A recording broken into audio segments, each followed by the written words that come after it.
Welcome to this quick guide on how to swap BTC to ETH on CoinSwapKing.com.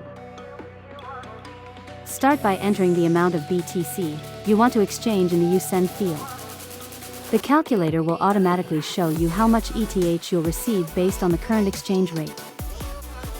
In this step, you'll need to provide the ETH wallet address where you want to receive your ETH. Be sure to double-check the address, as your ETH coins will be sent here immediately after the exchange completes. To complete your BTC to ETH swap, you'll need to send a deposit. On the exchange page, you'll find the address where you need to transfer the specified amount of BTC. This step is crucial for proceeding with the swap. After receiving your deposit, we will convert it to ETH. This process may take a short while. Once completed, your ETH will be sent directly to the wallet address you provided. Check the link in the description to get started.